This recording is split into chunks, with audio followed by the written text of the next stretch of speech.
Ready? Start.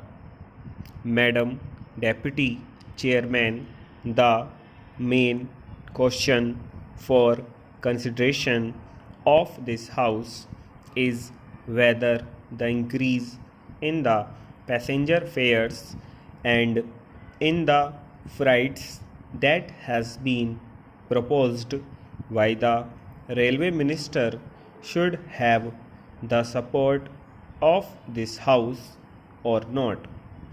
I have been listening with same interest to the speeches so far made, and they are all unanimous on one point, namely that there should be no increase, particularly so far as the second class passengers are concerned.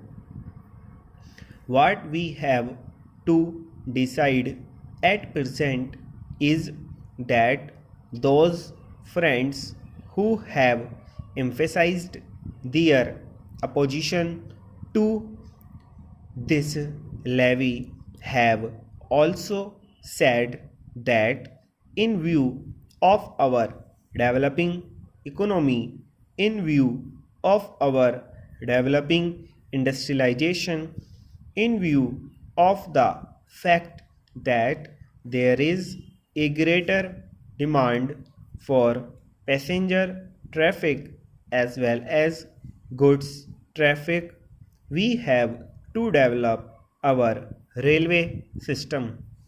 We have to see that we increase our lines. We have also to see that we double our lines. We have also to see that the production of the locomotives, wagons, and coaches is increased with greater rapidity.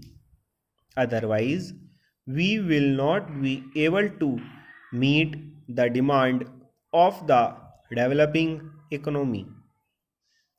It is also agreed that according to the recommendations of the pay commission, we all feel that our workers, our laborers are entitled to DA, which will be the to the tune of rupees 12 crores.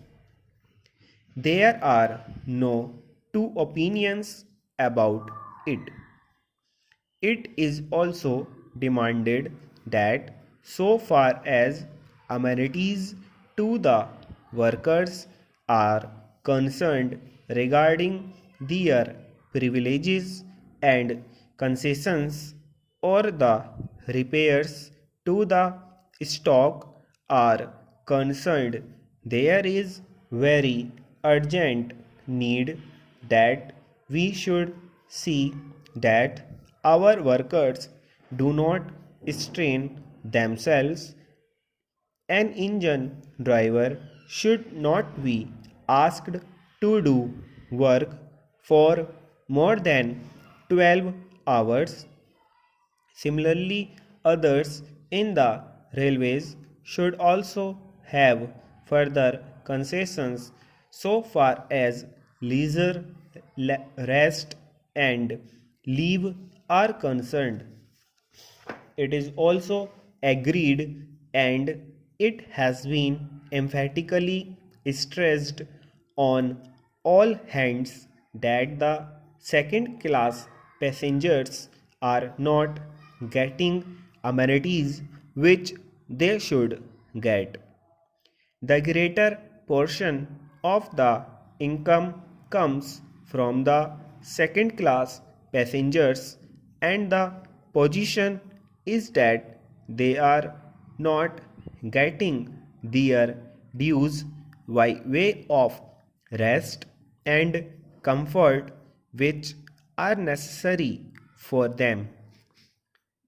I appreciate that effort is being made that so far as sleeping accommodation and provision of fans to the second class passengers are concerned, something is being done. But this does not touch even the fringe of the problem, and when we see the second class passengers huddled together like cattle, not even having sufficient air to breathe in, we feel that there is something seriously wrong with our railway administration. We have also to see that the shortage that we had about the supply of wagons to the coal mines and to our steel industry is not there. Madam, it is a strange chain of events that the minister who was in charge of steel and who gave statements in the way implying that the railways are not doing their part well as now saddled with that responsibility, and I am sure he must feel double responsibility because he knows how the industry has suffered or was likely to suffer. As the Minister of Steel, he charged the Railway Ministry of not doing things which should have been done. So now these are the problems that we have to meet, and the question arises how to meet them. I quite understand that there could be some economy affected in administration. I could also understand that why tightening the administration and seeing that there is not much of ticketless travel, we could improve the position.